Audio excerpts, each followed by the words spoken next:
opening of Bob's Woods.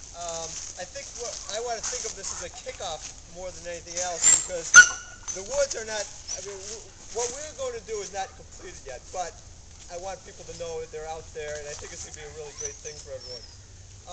Unfortunately, many of the people who are on the university now don't know about Bob Stewart, who Bob Stewart was, etc. So it took two of his friends we want them to say a few words on who he is or who he was and what he meant to the university and to everyone here. So, Brian, I guess you can go first. All right.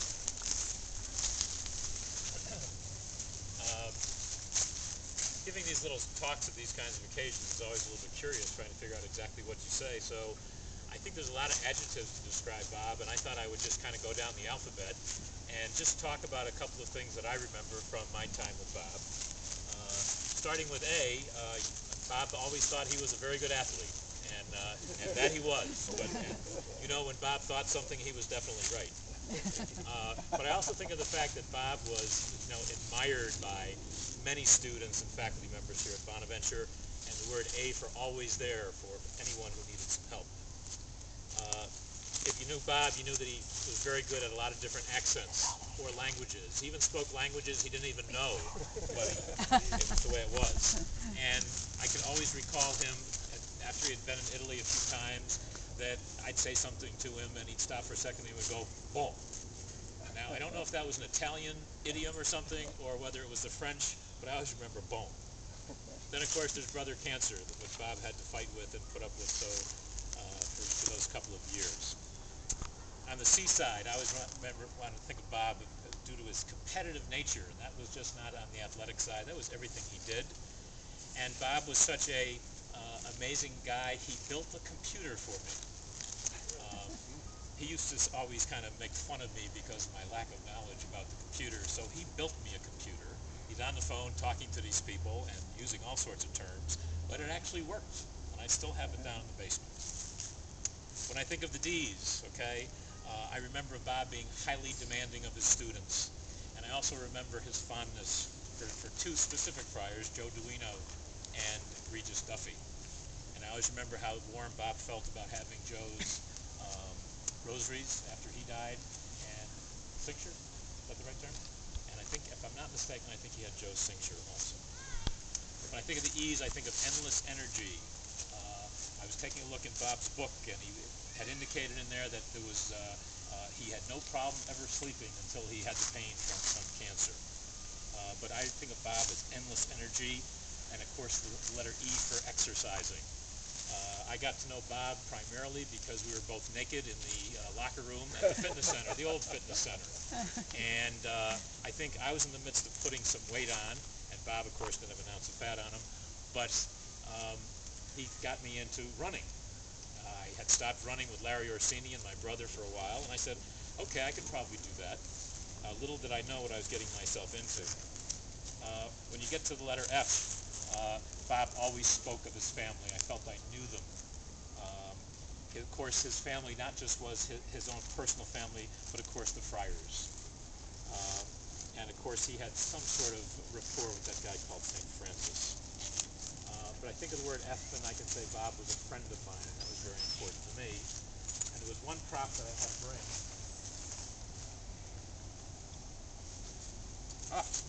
And you might remember that number 7. Bob did go to Boston College, and this was Bob's shirt that he gave to me before he died, and the F is for Doug Flutie. Some of us remember Doug. I also brought my little kerchief here just in case the sun was going to be out. Bob always wore this on his head when he jogged. Luckily it's shades, so I don't have that problem. The G's. Bob got the Good Guy Award, okay, on various occasions because he always had the most students in his classes. I remember Christian marriage, he was probably averaging 45 to 50. I also think of gloomy days sometimes. If I was, for some reason, gloomy, Bob would show up on the scene and boom, the gloom was gone. He'd just light up the room. He made everybody feel fine, no matter what was going on. His humor was unbelievable. Holiness came through out of Bob unbelievably, I thought, also. I have humble written here, but I think that was there because Bob told me he was humble. Told you it's very humble. And so, of course, I believed everything that he said. But I think of hockey also, because Bob had a good rapport with various athletes on campus. He supported the various teams. Hockey was one of them. He was a student that was an accounting major, and I think this is how Bob got to know of me a bit. The kid was in sociology. He wanted to switch to accounting, and I kind of set him up and got it squared away, and I guess he thought that was nice, and he told Bob about it. So Bob, I think, thought I was a good guy. On the eyes, we've got Italy, of course. Bon. And the fondness that Bob had for Italy and his Italian accent and speaking in Italian, unbelievable. With the J, jogging, okay? I did start running with Bob, and of course I would say, Bob, I'm in reasonable shape, but the way you run, could you please slow down a little bit? How far are you taking me before we can come back? But this goes even to the point when Bob had the unbelievable sore on his leg and was in such pain. I can't remember exactly what year it was, but I remember going out on the trails, as a matter of fact, and I had to tell, and this is when Bob was weak and was in pain, I had to ask Bob to slow down. I had to ask Bob to stop running because I was getting too tired. But he was very strong-minded and of course was in very, very good condition even then. When I got to the K's, I think of, Bob being a very upfront person, in your face at times, but of course there was the kind and gentle side to him also. When I think of the L's, I think of course, his laugh. I can remember, I think he was down at the Beef and Barrel with, I think, Basil and I think Eddie Coughlin. And I swear to God, the people in the Beef and Barrel thought Bob was choking. At first I thought it was Dan Riley when I came into the other room. But Bob's, and I thought I was going to wet my pants because the people were, he just kept on laughing and laughing, and I'm laughing, and unbelievable. But that was something that we missed dearly. The Christian marriage class that I mentioned with the M's, 45 to 50 kids, and many of us struggle with names. Bob knew all their names, and he had that little game where he gave nicknames to the kids, because the kids had to know each other's names also. I went to the P for pain. Bob lived with that pain very heroically for that time, and that's, you can say, oh my God, but he, of course, gave us all a great lesson. With regard to, I went to racquetball. I went to the R's. I skipped a couple of letters here and there, but once Bob started running with me, he said, do you think you'd like to play some racket sports? I happen to be a reasonable racket sports kind of player, and I said, oh, does it mean I don't have to run? I can just stay in the, and he said, yeah, let's play racquetball. I didn't know that Bob's reputation was one who was beating every student on campus. And the weird thing was he didn't know that I played squash. So I gave him more than he wanted to handle, actually. But I was kind of a puzzle to him. That's what I was thinking of the P also, because I could return Bob's serve, and most of the students couldn't. He just couldn't figure it out why I could do that.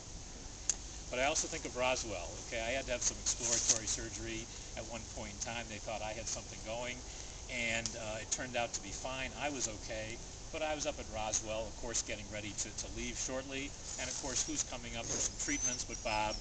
Bob is the one who was driving me home from Roswell. So it was just kind of a curious exchange. I think he was getting some bad news at that point also, but I kind of remember that quite vividly. In terms of T, I was thinking of that transitus, the last one that he attended, and how I remember him saying to me afterwards, it dawned on me this might be the last transitus that I would be participating in. And in fact, it really was. But it was very moving for anyone who knew Bob at that time. With regard to you got to say this guy's unique, right? Okay? He's an unbelievable individual. It was a pleasure knowing him and being in his company. And, the only tragedy, of course, is that some time has gone by, and the students of Bonaventure no longer know Bob. Okay? But certainly, I do want to mention one other thing, and that was I remember the friars taking care of Bob when he was getting near the end. Okay? And I always just mention Mike Blastek's name, so I don't offend anyone else or miss on other people's names. But the care and the sensitivity that the brothers gave to their brother always was just unbelievable to me. I still think of Bob sometimes sadly. That lasts about a second, and then I always think of something that makes me smile. But just driving past the Friary, I'm always thinking a little bit something of Bob. So I just wanted to share a couple of those thoughts with you for those of you who didn't know him, and I'll give it over to Patrick here. Well, first, many thanks to Jim and BonaResponds for this very, very fitting memorial for Father Bob Stewart. Father Bob could not have thought of a better remembrance for himself. Who else but Bob Stewart could talk about an incarnational jogging or running with Jesus to the rhythm of the winds and the songs of the birds, with eyes searching, soul seeking? And talk about timing. We know that BonaResponds knows timing. It was just about this time of year, on a very, very sunny day like this, slightly later, just after the Feast of St. Francis, not that many years ago, that Bob found his tree in these peaceful woods. A photo of the tree that Bob took. St. Francis had the cross of San Damiano speak to him. Bob had his tree call his name. That's exactly how he expressed it. He described this tree as a bent, broken, misshapen tree in the midst of magnificence and majesty, from whose trunk branches, straight, tall, alive, and flourishing, stretched toward the sun. The tree for Bob became a symbol of what he called a new faith and a new life, as he struggled to come to terms with his own broken body and weakened spirit after several really difficult operations and torturous treatments. Hopefully, many of us will find our tree in Bob's woods and experience the same sense of renewal and fulfillment that Bob always got when he was in these woods. Picking up a bit on some of Brian's themes, if you're jogging slowly, as I do, through these peaceful woods, and you think you hear a voice behind you saying, "Chiami quello il jogging," you call that jogging, followed by a deep, long, wheezing, choking laugh. You'll know that Bob is keeping an eye on his woods and encouraging everybody to keep up. As Bob always said when he closed emails and letters, bene e pace e godivi I boschi di Bob. The best to you, and peace, and enjoy Bob's woods. And then once again, thanks. I can't think of a more fitting way to remember Bob. Can I just mention one other thing before you continue? I was supposed to mention Domino's Pizza, because here's Bob Stewart, a picture of health, and Bob visited my house on many occasions, and we would chow down Domino's Pizza unbelievably. I think it was a ploy on his part so he beat me in racquetball, but he would never admit that. Sorry, I forgot that. Well, thank you. That was perfect. I mean, I really think if somehow we can get that word out to everyone else who really doesn't know him, I mean, they couldn't have wrapped it up any better. Next, Father Dan will say a blessing and sort of any comments that you want to make about everything else as well. Well, you're going to hear about 2 hours, okay? Are you ready to get that and sit down on the ground? Well, we might do that because I want to tell a bit of a story. Jim really first asked me to tie in, and I think you men have done that beautifully in the person of Bob, the wholeness of creation and our relationships. And I invite us to be conscious of that as I read a passage. This happens for us. It's placed within the Last Supper discourse of John. And I think we're talking about a brother who shared Domino's with us and shared laughter, shared life, shared the food of life with us. And I'd ask you to listen to this passage with a sense of Bob and certainly one of Jesus who's talking to us now. I have told you this so that my joy may be yours and your joy may be complete. This is my commandment. Love one another as I have loved you. No one has greater love than this, to lay down one's life for one's friends. You are my friends if you do what I command you. I no longer call you slaves, because a slave does not know what his master is doing. I have called you friends, because I have told you everything I've heard from my Father. And I think we hear Bob saying all these words, and these are words of Jesus. So it's how do we bear the word in our lives so that our lives bear the word? And I think we're talking about Bob as a man who bore the word so much that the word we hear now is both Christ and Bob. And it continues on. It is not I that chose you, but it is not you that chose me, but I chose you and appointed you to go and bear fruit that will remain, so that whatever you ask the Father in my name, he may give you. This is my commandment. Love one another. I was struck, Brian, when you began to speak, and then Pat, where you stood, and I asked Jim if we could come up here, and he said, yeah, that was in his intention. Right here, almost 25 years ago, might be 25 years ago or 26, Bob Stewart and I celebrated a late-night liturgy here, a candlelit mass, some with gas lanterns, with probably 50 or 60 students clustered around here. And we sat, some of us on the steps, but almost right here was a little one block tall altar. And we had gathered outside of Francis and proceeded over here. And I was thinking of you, Larry. I don't know if you had been part of that, but there was a nice journey, and I think a few faculty with us. And we assembled right here. And there had been a bit of the back and forth of how is this going to come together, and will the group show up, and how will it go, and will the weather be all right? And it was similar to today. It was just an absolutely spectacular beginning of Francis Week. In fact, it may have been Monday or Tuesday evening. I believe it was. At least it was just... So I think it's so significant we're here again because one of the Eucharists I remember especially with Bob was right here. Right here. Right here. What Eucharist means, I think we all know, is thanksgiving, to give thanks, to lift up everything and stand in the midst of gratitude, deep gratitude. It's not words, it's being grateful, what being means, and being as in living. And I think that's what I hear as you recall Bob. So I want us to think of all what I'm saying now as a simple recall what a blessing is, a knowledge of holiness here, both in the person of Bob, but all of what's been said, that he would ask us to look at each other and look at the world and love it. And that, of course, is Francis's journey with creation, to see it and to love it, not just to see it and have it, certainly, not see it and admire it, but be in relationship with it, to truly love and be loved, and how much a joy that is. Joy that shows up in laughter, that engagement and challenge in the many ways Bob did. So, it seems to me that's what we're recalling through this whole week of Francis Week, and what an appropriate time to come here for dedication. But also when I realized where we were going to gather, when you said, yeah, I asked to be clear, and then the memory started coming back, how we journeyed, came around the corner with candles and lanterns, and settled here in a large circle, and read God's Word, and broke bread here and gave thanks.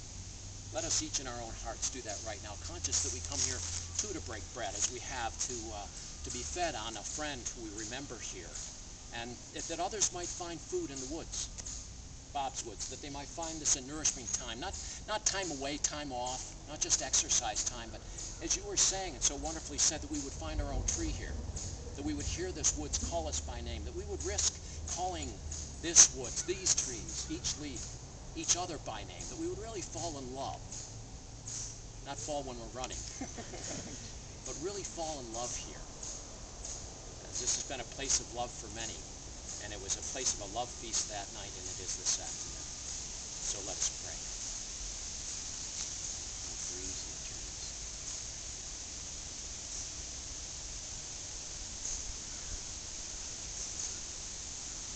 Loving God, you who gave the bird who sings to us now, Bonnie who barked earlier, and the wind blowing through us here and through the leaves.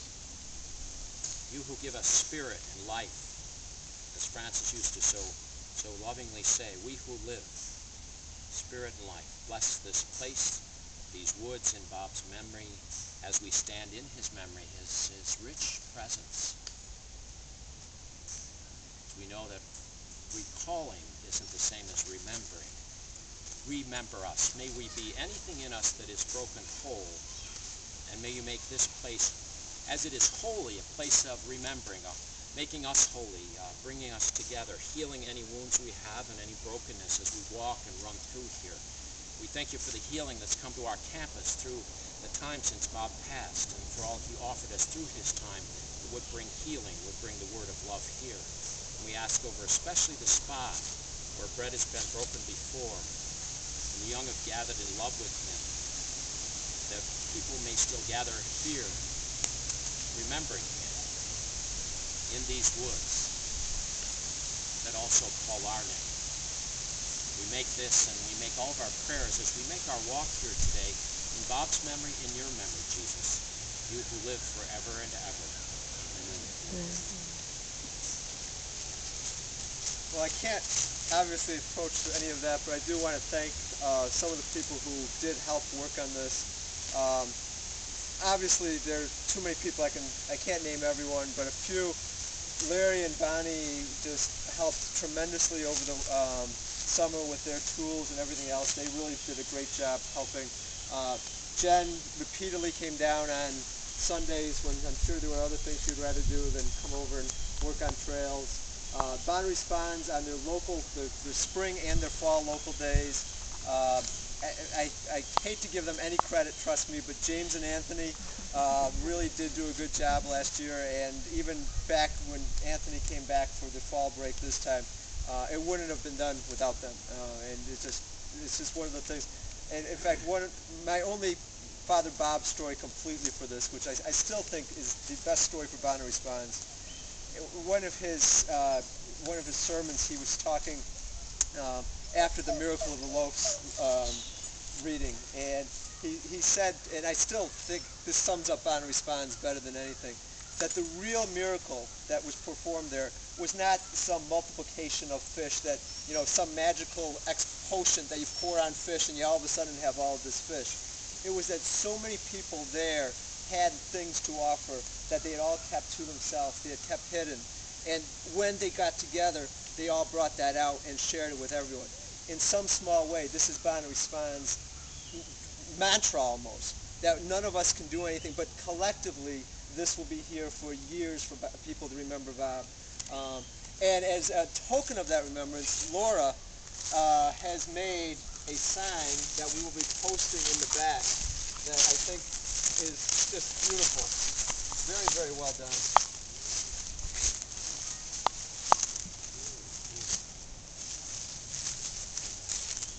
And it's going to be put up out back.